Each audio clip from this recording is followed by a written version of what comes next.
भी परेशान हो सारे घर में चक्कर लगा रही थी। बार बार बेचैनी से घड़ी देखती। अरे रात के 11 बज रहे थे और पायल, उनकी पोती, पार्टी से अभी तक नहीं लौटी थी। अंदर जाकर घर में देखती तो उनका बेटा बहू भरत और विधु अपने कुछ दोस्तों के साथ हंसी मजाक में लगे थे। खाने पीने के दौर चल रहे थे। किसी को कोई फिक्र नहीं थी जवान बच्ची कब घर आएगी, कहाँ गई है। एक आध बार पहले उसने कुछ टोकना चाहा भी था, पर भरत ने उसे चुप करा दिया था, ये कहकर कि अम्मा, जमाना बहुत आगे बढ़ चुका है, आप अपनी दकियानूसी बातें ना किया करें। कौशल्या देवी भी क्या करें, जब से उनके पति की मृत्यु हुई बिल्कुल अकेली हो गई थी। बच्चों की आधुनिक दुनिया में खुद को एकदम अनफिट सा पाती। बहुत चाहती थी कि कोई टोका टाकी ना करूं, पर देखती आंखों जीती मक्खी भी तो नहीं निकली जा सकती। पायल 12 बजे लड़खड़ाते कदमों से घर में घुसी। देखा दादी चौकीदार बनी उसकी राह देख रही है। बुरा सा मुंह बना के बॉस रूम में घुस गई। जब बहुत देर वो निकली ही नहीं, कौशल्या समझ गई उससे भी कुछ कहना बेकार है। 2-4 उल्टे वो भी सुना देगी उन्हें। मन मार के मुंह पर चादर लपेट वो सोने की कोशिश करने लगी। वक्त यूं ही आगे सरकता जा रहा था। कौशल्या देवी ज्यादातर समय पूजा पाठ में, सत्संग में बिताने लगी थीं। एक दिन सभी बहुत दिनों बाद डाइनिंग टेबल पर एक साथ इकट्ठे हो खाना खा रहे थे। हंसी खुशी का माहौल था कि अचानक पायल को वोमिटिंग सी महसूस हुई। वो घबरा के भागी वॉश बेसिन तक। भरत पहली बार गुस्सा हुए विदु पर। पता नहीं ये लड़की सारा दिन कहाँ गर्मी में घूमती फिरती है, बदहजमी हो गई है लगता है, किसी डॉक्टर को दिखाओ इसे। विदु ने अपनी दोस्त और फैमिली डॉक्टर रूपा को झट से बुला लिया। डॉक्टर रूपा ने उससे शिकायत की, अरे बेटी की शादी कर दी और हमें बुलाया भी नहीं। क्या? विदु जैसे आसमान से जमीन पर गिरी। ऐसा क्यों बोल रही हो? डॉक्टर रूपा हंसते हुए बोली, तुम नानी बनने वाली हो। विदु का सारा शरीर पसीने पसीने हो गया। उसने रूपा से गिड़गिड़ाते हुए कहा, तू मेरी अच्छी सहेली है, प्लीज इस बात को सीक्रेट रखना। अभी कोई तरीका बता इसे छुटकारा पाने का। रूपा ने कहा, काफी एडवांस स्टेज है, अबॉर्शन नहीं हो सकता। अब एक ही तरीका है, अब तू इसे लेकर कहीं दूर चली जा, डिलीवरी के बाद आ जाना, तब तक यहाँ कोई भी बहाना बना देना। रूपा ने बताया, उसकी एक जान पहचान की डॉक्टर हैं जम्मू के एक गांव में, वहाँ चले जाना, मैं बात कर लेती हूँ उनसे। विदु पर कोई ऑप्शन नहीं बचा था इसके अलावा। कुछ समय के लिए वो बेटी पायल के साथ वहाँ चली गईं। घर में सब जान गए थे, घर की इज्जत आबरू बचाने का अब शायद यही विकल्प बचा था। जम्मू के जिस गांव में वो आकर ठहरी थीं, वो शहर से दूर एक बहुत ही सुंदर गांव था। चारों ओर का प्राकृतिक सौंदर्य मन में अलौकिक शांति प्रदान करता था, पर दोनों की मन स्थिति इस समय ऐसी थी कि बिल्कुल चुपचाप रहती। कई दिन निकल जाते, वो आपस में बात भी न करती, जैसे एक दूसरे से नजरें चुराती। कहाँ पायल इतनी चुलबुली और शरारती, और अब जैसे हंसना बोलना सब भूल गई हो। विदु भी बहुत उदास परेशान रहती। रह रह के उन्हें अपनी सास कौशल्या देवी की हिदायतें याद आती और बिना रुके आंसू उनकी आंखों से बहते जाते। मैंने उनका कितना अपमान किया, उन्होंने मुझे लाख समझाया, पर मेरे कानों में जूं न रेंगी। शायद मुझे भगवान ने इसी बात की सजा दी है। उधर पायल भी इस गिल्ट में जी रही थी कि उसने दादी की बात कभी नहीं सुनी। उसे दादी ओल्ड फैशन, पकाऊ और इतनी बोरिंग लगती थी। काश कभी उनकी बात मान लेती तो आज इस मुसीबत में ना फंसती। जब भी उसे अपने बॉयफ्रेंड का ध्यान आता, गुस्से से उसकी मुट्ठियां भिज जाती। कितना धोखेबाज था वो, इतनी मीठी बातें कर मुझे फंसा लिया और बाद में साफ बच निकला पाखंडी कहीं का। काश माँ ने कभी मुझे समझाया होता कि जवान होती लड़की को क्या सावधानियां रखनी चाहिए, किनसे मिलना या नहीं मिलना है। कभी भी मुझे रोकती तो आज ये दिन ना देखती। उसे अपनी माँ से नफरत सी होने लगी थी। ऐसे ही करते करते कुछ माह निकल गए और एक दिन उसे लेबर पेन शुरू हो गए। बड़े कष्टों से उसके नॉर्मल डिलीवरी से लड़का पैदा हुआ। बहुत सुंदर प्यारा बच्चा था वो। और एक खास बात, उसके सीधे हाथ में 6 उंगली थीं, जो उसे सबसे अलग ही करती थीं। नजर भर के देख भी न पाई थी वो कि उसकी माँ बच्चे को लेकर वहीं किसी मंदिर की सीढ़ी पर रख आई थी उसे। बिल्कुल बहुत रोई थी वो अकेले में, लेकिन मजबूर थी। नहीं जानती थी कि ये रोना अब उसकी किस्मत बनने जा रहा था। अपना दिल का टुकड़ा अनजान जगह छोड़ते हुए उसका दिल फटा जा रहा था, पर वो लाचार थी। ये कभी कभी हम जिंदगी में इतने मजबूर कैसे हो जाते हैं। कल तक की मस्त बिंदास लड़की रातों रात जैसे बड़ी बूढ़ी हो गई थी, उदास सी, खोई खोई सी। हर वक्त अपने ख्यालों में गुम रहती। अब वो यूं तो उसने अपनी पढ़ाई फिर से शुरू कर दी थी, पर उदासी और उसका साथ अब चोली दामन का सा हो चुका था। ग्रेजुएशन पहले ही कर चुकी थी, अब बीएड कर रही थी। उसके पिता उसकी माँ पर जोर डालते कि अब इसकी शादी जल्दी करवा देते हैं, सब भूल भाल के अपनी गृहस्थी में रम जाएगी। अच्छा लड़का मिलता भी कहाँ है जल्दी। फिर जल्द ही एक सुयोग्य लड़के के मिलते पायल के हाथ पीले कर दिए गए। वो लगभग बिना विरोध किए एक कठपुतली सी बन के रह गई थी। ससुराल में बहुत बड़ा संयुक्त परिवार था। वहाँ भरत और विदु ने जी खोलकर पैसा लगाया था। कुछ तो था भी उन पर, और कुछ इस बात से कि इस पैसे की चकाचौंध में वो लोग उनकी बेटी को कुछ न कह सकें। अगर कभी कुछ जान भी लें तो पायल हर समय डरी सहमी सी रहती, और सब समझते कि लड़की बड़ी शालीन संस्कारी है। पैसे का घमंड तो बिल्कुल छू के भी नहीं गया उसे। पायल की शादी को काफी समय हो चला था, पर वो सामान्य न हो पाती। उसके मन में हर पल अपने किए गलत काम का एहसास रहता, और वो डरी डरी सी रहती। उसकी जेठानियां, ननद, देवर उससे मजाक करते, हंसी ठिठोली करती, पर वो फीकी सी मुस्कुराहट से ही उनसे बात करती। एक दिन उसकी जेठानी ने उसके पति को घेर लिया। क्यों देवर जी, हमारी देवरानी को कहीं घुमाने नहीं ले जाते आप? देखिए कितनी बोर होती रहती है वो। सुनील उसके पति हंसते हुए बोले, अरे आप ही समझाओ अपनी देवरानी को, ये जहाँ हुक्म करेगी बंदा जाने को तैयार है। आप शायद हनीमून पर भी तो नहीं गए हैं अभी तक। चलिए इस बार पहले जम्मू वैष्णो माँ के दर्शन करने जाइए, फिर श्रीनगर। उनकी भाभी ने कहा। जम्मू का नाम सुनते ही पायल डर से पीली पड़ गई। नहीं, मुझे कहीं नहीं जाना, वो बौखलाई सी बोल पड़ी। उसका इस तरह रिएक्ट करना बड़ा एक्कॉर्ड था सबके लिए, पर बात आई गई हो गई। पायल अब ज्यादा असहज रहने लगी थी। कभी कभी सुनील को शक होता उस पर कि ये मुझसे शादी तो करना चाहती थी या इस पर कोई दबाव डाला गया था। एक दिन सीधे उन्होंने पायल से ही पूछ लिया, सच बताओ पायल, तुम किसी और को चाहती थी ना? पायल घबरा गई। नहीं, आप ऐसा क्यों कह रहे हैं? मुझसे कोई गलती हुई? नहीं, तुम खुश नहीं लगती हो ना, इसलिए बस। वो भी कुछ गंभीर स्वर में बोले। पायल जबरदस्ती मुस्कुराने का प्रयास करने लगी। गलत कहाँ कह रहे थे वो? अपना स्वाभाविक व्यवहार कहाँ कर पा रही थी? अब तो पायल की सास को भी उससे शिकायतें होने लगी थीं। यदा कदा, कब दादी बनाओगी हमें? शुरू में पूछे गए थे प्रश्न हंसी मजाक से कब तानों में बदल चुके थे। सुनील और पायल के सारे स्टेटस नॉर्मल थे, पर भगवान पायल की गोद न भरते। धीरे धीरे घर में लेडीज ने कानाफूसी शुरू कर दी। बांझ है ये तो। उसके कानों में नस्तर बन चुभते थे ये शब्द। मन करता चीख चीख कर सबको बता दूं, मेरे इतना प्यारा बच्चा हुआ था, पर बेबसी में सिर्फ आंसू घोट के रह जाती। उसे भगवान का न्याय समझ न आता। जब कुछ पता भी न था तो कुंवारी कन्या को माँ बना दिया। अब एक बच्चे को तरस रही है और मेरी झोली खाली है। वाह रे विधाता, तेरे खेल निराले। सुनील पर उसके माँ बाप एक बच्चे के लिए लगातार दबाव बना रहे थे। उधर पायल की उदासीनता उसे परेशान किए हुए थी। ऐसे में उसकी माँ ने एक दिन उससे कहा, क्यों ना हम इसे तलाक दे दें और दूसरी लड़की से तेरी शादी कर दें। सुनील अबाक रह गया। नहीं माँ, ऐसा कैसे कर सकते हैं? क्यों? कह देंगे चरित्रहीन है लड़की, किसी से चक्कर चल रहा है। अब क्या इसके लिए तू बेऔलाद रहेगा जिंदगी भर? माँ ने तलखी से कहा। सुनील निरुत्तर हो गया। उसके अपने मन में भी पायल के लिए चल रहे संदेह जैसे गहरा उठे।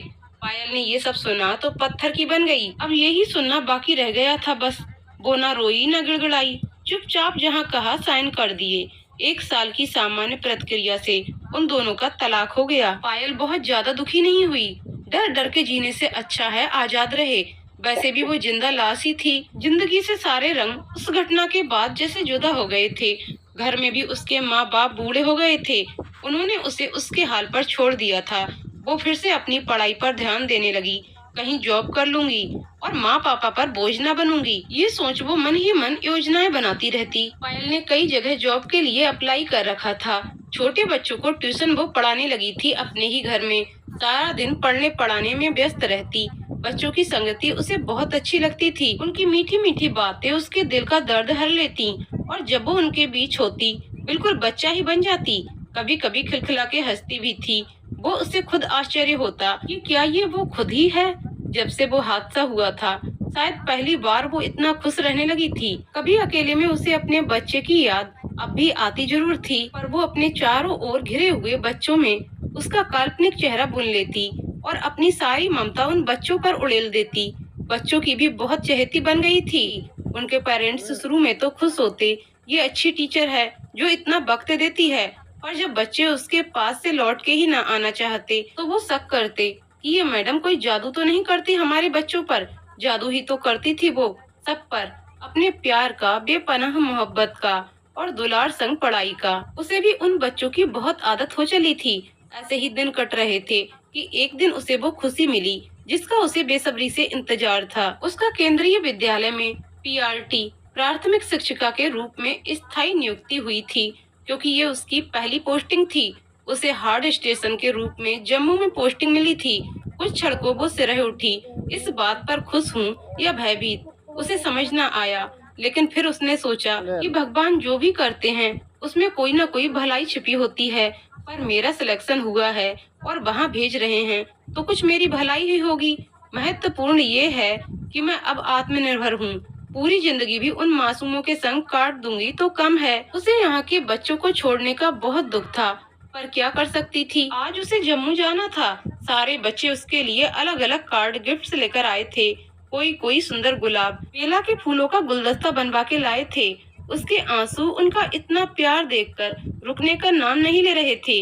वो मन ही मन सोचती, कौन कहता है इस दुनिया में प्यार की कमी है। देखो इन मासूमों को, जितना प्यार बटोर सकते हो बटोर लो, भर लो अपना दामन। बस भगवान का अपना अलग स्टाइल है प्यार देने का। जम्मू आए 1 माह हो गया था पायल को। शुरू में तो नए स्कूल, बच्चों और साथ के अन्य लोगों को समझने में ही व्यस्त रहती थी हरदम। वही स्टाफ क्वार्टर में रहने की व्यवस्था हो गई थी। बहुत अच्छा मौसम था यहाँ का। उसे सब कुछ बहुत अच्छा लग रहा था। जब पहली बार आई थी यहाँ, तब और अब में बहुत फर्क था। यूँ तो सभी जानते हैं कि पहली बार माँ बनने का एहसास कितना मधुर होता है, पर एक कुंवारी कन्या के लिए ये अभिशाप और काले पानी की सजा से भी ज्यादा दुखदाई होता है। वह पल पल मर मर के जीने को मजबूर होती है। कभी कभी पायल के मन में अजीबोगरीब से सवाल उठ खड़े होते। क्या उसका बच्चा बच गया होगा? क्या अगर ऐसा है तो वो भी यहीं हो सकता है? अगर वो यहीं है तो क्या उससे कभी मिल सकेगी वो? प्रश्नों के झंझावत में मन डोलने लगता और वो बेचैनियों के भंवर में डूबती उतरती रहती। कई बार मन छोटे बच्चे जैसा मचल जाता उसका, अपने बेटे को एक झलक देखने को। शहर के हर मंदिर की चौखट पर घंटों बैठी रहती कि शायद कोई चमत्कार हो जाए। किसी से पूछे भी तो क्या पूछे, आज से कोई 25-30 साल पुरानी बात हो गई थी। अब कभी कभी छोटे बच्चों में अपने बेटे की एक ख्याली तस्वीर बुनती, फिर सहसा चौंक जाती कि वो तो जवान युवक होगा। अब हो सकता है शादीशुदा हो, बाल बच्चों वाला भी हो। यहाँ जम्मू में भी वो छोटे आसपास के बच्चों को घर में ट्यूशन पढ़ाने लगी थी। इस बहाने उसका वक्त भी गुजर जाता और फिर बच्चों के संग होते हुए उसे अच्छा भी बहुत लगता था। यहाँ सब उसका बहुत सम्मान करते। छोटी उम्र की लड़कियाँ उससे सिलाई बुनाई भी सीख लेती। उसकी एक अच्छी आदत थी कि वो उसे जो भी कुछ आता था किसी दूसरे को सिखाने को हर पल तैयार रहती। इसी तरह उसके दिन मजे में कट रहे थे। बस एक ही मलाल रहता मन में कि कभी वो अपने बेटे से मिल पाएगी इस जन्म में या नहीं। पायल को छोटे बच्चों का साथ बहुत भाता था, इसलिए वो जानबूझकर पहली दूसरी कक्षा ही अपने पास रखना चाहती। कितनी ही बार उसका प्रमोशन आया, पर वो ना तो बच्चों को और ना ही जम्मू को छोड़ना चाहती थी। उसका लंबा अनुभव, बच्चों के संग इतना अच्छा व्यवहार देखकर कोई भी इस बात का ऑब्जेक्शन नहीं कर पाता था। कई बार उसे बेस्ट टीचर अवार्ड से भी नवाजा गया था। उसके लिए तो इतने प्यारे बच्चों के साथ से बढ़कर कोई अवार्ड नहीं था। उस दिन बहुत बारिश हो रही थी। बच्चे अब स्कूल आ चुके थे तो रेनी डे भी कैसे घोषित होता। अब तो उन्हें जैसे तैसे संभालना ही था क्लासेस में। पायल 2nd स्टैंडर्ड की क्लास टीचर थी और वहीं उसकी क्लास चल रही थी। उसकी क्लास के लगभग सारे बच्चे उसे टीचर कम अपनी मम्मी या दादी जैसा ही समझते। कई बार वो उसे भूल से अम्मा ही बुला जाते। फिर वो भी तो उन्हें रोज अच्छी कहानियाँ सुनाती, पोएम्स सिखाती। कोर्स का तो वो सब यूं ही जल्दी खत्म कर लेते जिससे इन सब के लिए खूब वक्त मिले। आज भी बारिश के माहौल में सब कविता पाठ कर रहे थे। पहली पंक्ति वो बोलती, फिर सब बच्चे रिपीट करते। बच्चों को ये पोएम गाते हुए बड़ा मजा आ रहा था। अभी तक जो बच्चे रोने लगे थे, घर जाने की जिद कर रहे थे, वो भी झूम झूम के कविता दोहराते और खुश होते। उसके पास ये छोटे बच्चे अपने सभी छोटे बड़े कामों के लिए बेखौफ चले आते। मैम मेरा जूते का फीता नहीं खुल रहा, मैम मेरी किताब का कवर नहीं चढ़ाया जा रहा, आदि बातों में बच्चे उसे लगाए रहते। उस क्लास में एक बच्चा था, सूरज, जो सबसे खास और प्यारा लगता था उसे। पता नहीं क्या कशिश थी उस नन्ही सी जान में। उसे गोद में उठाते ही उसे कुछ होने लगता था। ऐसा महसूस होता जैसे उसकी छाती में कोई तरल पदार्थ जैसा तैर जाता। इस उम्र में भी वो भी तो उस पर ऐसे अधिकार जमाता जैसे कोई घर का ही बच्चा हो। वो उसे जितना खुद से दूर रखना चाहती, मन उतना उसके पास भटकता। उसे लगता शायद कोई पिछले जन्म का नाता होगा इस बच्चे से मेरा। फिर भी अगली पीटीएम परसों को ही थी। उसने सब बच्चों की डायरी में लिख दिया कि इस बार सब अपने मम्मी पापा के साथ आएंगे। उसे मन में कोई जिज्ञासा थी सूरज के पेरेंट्स से मिलने की। आज वो बहुत व्यस्त थी, सारे पेरेंट्स से घिरी बैठी थी। वो सब अपने बच्चों की बातें जान रहे थे और पायल से तरह तरह के टिप्स भी ले रहे थे। एक बच्चे की माँ बोली, आप इन्हें कैसे समझाती हो कि एकदम मान जाते हैं? जब से आपने फास्ट फूड खाने को मना किया है, अब ये घर का खाना खाने लगा है। दूसरी कहने लगी, टीचर जी हमारा बच्चा घर में मोबाइल नहीं छोड़ता, क्या करें पता नहीं, ये बच्चे सुनते ही नहीं। दोनों माता पिता बहुत दुखी थे। पायल बोली, अगर इस छोटी सी उम्र में ये आपकी सुन नहीं रहे तो फिर किस उम्र में आपकी सुनेंगे? सोच के बताइए। अरे बच्चे तो गीली मिट्टी के समान होते हैं, जिस आकार में चाहो ढाल लें आप।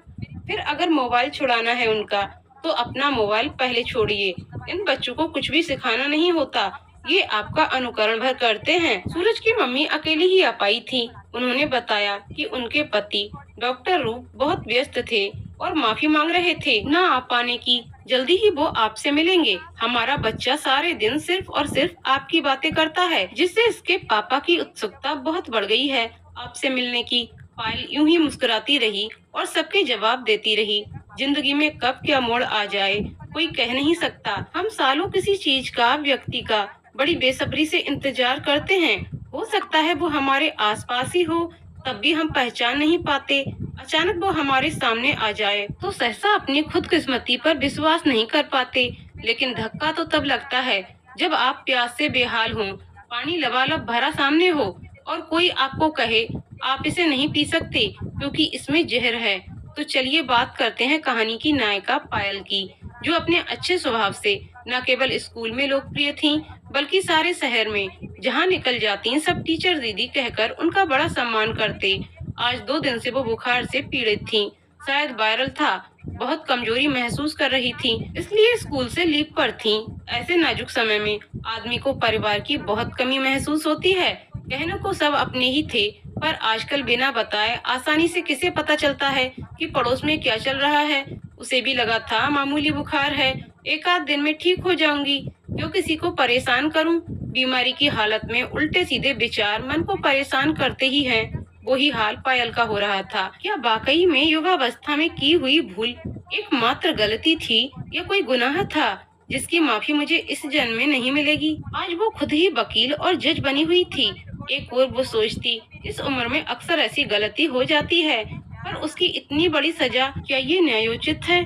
गलती, इसे गलती कहते हो? किसी मासूम को जब पालना ना हो तो पैदा करके किसके हवाले छोड़ा था? दूसरी तरफ आवाज आती, मैं मजबूर थी, खुद निर्णय नहीं कर सकती थी, मेरे घर वालों के निर्णय ही मान्य था तब। घर वालों को न घसीटो बीच में, अपने कर्मों का फल हमें खुद ही भुगतना पड़ता है। अभी ये अदालत न जाने कितनी देर चलती। वो तो तभी किसी ने दरवाजा खटखटाया। उसने कमजोर स्वर में कहा, कौन है, अंदर आ जाओ। उसके सामने एक लंबा गौर वर्ण बहुत खूबसूरत व्यक्ति खड़ा था। वो मंत्र मुग्ध सी उसे देखने लगी।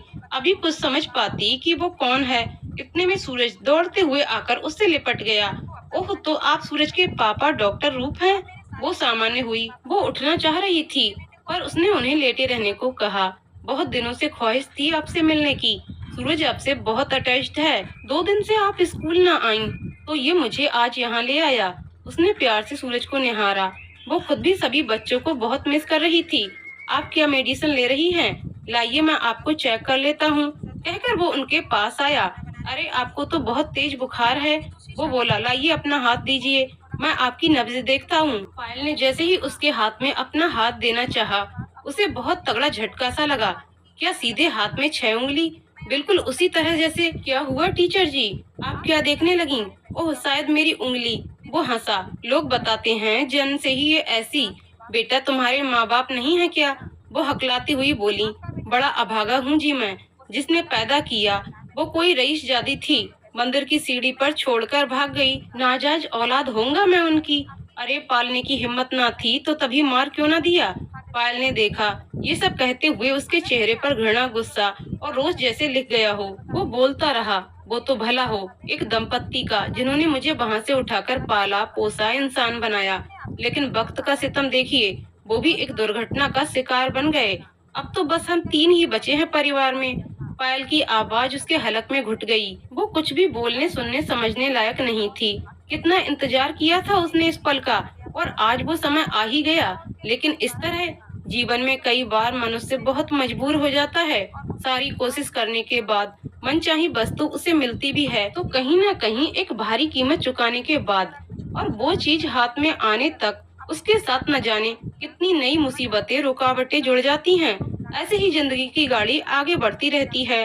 पायल को भी यूं तो उसका बरसों से खोया हुआ बेटा मिल गया था, पर कितनी मजबूर थी वो, चाह के भी उससे नहीं बता पा रही थी कि वो ही उसकी अभागन माँ है जिसे वो इतनी घृणा करता है। इस बात का पायल के दिलो दिमाग पर कुछ ऐसा असर हुआ कि वो जैसे हंसना भूल गई। सांस लेती थी पर जीना कहीं गुम हो चुका था। कोई इतना करीबी भी न था जो उसके इन बदलावों को नोटिस करता, पर दिनों दिन उसकी तबीयत खराब रहने लगी थी। वो बुखार ही पीछा नहीं छोड़ रहा था, कभी उतर जाता कभी चढ़ जाता। वो भी जीवन से निराश हो चली थी। अभी तक एक आस तो थी मन में बेटे से कभी मिलने की, पर वो मिलेगा वो भी इस तरह उसने कभी सोचा न था। एक आध बार उसके बेटे डॉक्टर रूप का फोन आया भी था उससे हालचाल जानने के लिए कि अब उसकी तबीयत कैसी है। वो टाल जाती ये कहकर कि वो बिल्कुल स्वस्थ है। उसे लगता क्या बताऊं उसे, वो मेरा कौन लगता है और मैं क्या समझाऊंगी और वो क्या समझ पाएगा। कई बार हम सारी जिंदगी लड़ते रहते हैं अपनी जिंदगी में, और जब मंजिल हमारे सामने होती है हिम्मत हार जाते हैं और हथियार डाल देते हैं। वही हाल पायल का था इस वक्त। अब फिर काफी दिनों से पायल स्कूल से छुट्टी पर थी तबीयत खराब होने की वजह से। फिर एक दिन दोबारा डॉक्टर रूप ने ही उसे उसी नर्सिंग होम में दाखिल कराया जहां वो काम करता था। दरअसल पायल अचेतावस्था में मिली थी उसे। जब वो उससे मिलने उसके घर पहुंचा, उसे भी कोई अनजानी डोर पायल की तरफ लगातार खींच रही थी। अपने सीनियर डॉक्टर से उसने पायल की गिरती तबीयत के बारे में डिस्कस किया था। आखिर क्या कारण हो सकते हैं कि वो दिनों दिन कमजोर हो रही हैं? कोई दवाई वर्क नहीं कर रही है जैसे। उन्होंने बताया ऐसा लगता है इनको कोई बड़ा सदमा लगा है, इन पर जीने की कोई वजह ही नहीं बची हो। कुछ अस्फुट सा बड़बड़ाती भी हैं। रूप ने उन्हें कुछ समय आश्वस्त किया। डॉक्टर ठीक कह रहे थे, वो बड़बड़ाती हैं, मेरा बच्चा माफ माफी मेरा राजा, और अचेत हो जाती। डॉक्टर रूप ने मन ही मन कुछ निश्चय किया और उनके घर गया। उसी के पास घर की चाबी थी। उस दिन से उसने वहाँ उनका सामान टटोला, शायद कोई सुराग हाथ लगे उनकी परेशानी का। आखिर खोजने से तो भगवान भी मिल जाते हैं। रूप के हाथों उनकी डायरी लग गई जिसमें वो अपना पूरा दिल खोल देती थीं। अकेलेपन का यही तो साथी था उनका। उनकी पूरी जिंदगी एक खुली किताब की तरह खुली जा रही थी रूप के आगे। उसकी आंखों से आंसू बह रहे थे। ध्यान आ रहा था वो दिन जब वो उसकी उंगलियों को एकटक देख रही थी। तो क्या ये मेरी माँ है? ओह कितना भला बुरा कह दिया था मैंने उस दिन उन्हें। वो पछताने लगा। हर ऐसी औरत जो अनब्याही माँ बन जाती है उसकी मजबूरियाँ समझनी चाहिए। ये एक गलती है जिसके लिए और बहुत से कारण भी जिम्मेदार हो सकते हैं। ऐसे में व्यक्ति को सहानुभूति की जरूरत होती है, न कि घृणा और उपेक्षा की। रूप जल्द ही मन कुछ निर्णय लेता हुआ नर्सिंग होम पहुंचा। उसने पायल का हाथ अपने हाथ में लेकर उसके कानों में हल्के से फुसफुसाया, माँ मेरी प्यारी माँ, मैं तुम्हारा बच्चा, तुम्हारा राजा बेटा। पायल के शरीर में कुछ हरकत हुई। बार बार ये सुनकर धीरे धीरे उसकी बेहोशी टूटी, और रूप को अपने सामने देख, उसे इस तरह से प्यार से माँ पुकारते देख, उसके निर्जीवीय प्राण शरीर में मानो किसी ने प्राण फूंक दिए। बहुत जल्द अब वो स्वस्थ होने लगी। सब आश्चर्यचकित थे कि ये क्या जादू हुआ उस पर। और वो एक तरफ रूप उसकी बहू और दूसरी तरफ सूरज उसका प्यारा पोता, वो देख देख निहाल हो उठती। उसे जैसे सारे जहाँ की खुशियाँ मिल गई थी। अब सच्ची कहा है किसी ने, भगवान जब देते हैं तो छप्पर फाड़ के देते हैं। दोस्तों आपको कहानी कैसी लगी कमेंट करके जरूर बताइएगा। कहानी पसंद आई हो तो वीडियो को लाइक शेयर करें और चैनल को सब्सक्राइब करें। वीडियो को पूरा देखने के लिए बहुत बहुत धन्यवाद दोस्तों।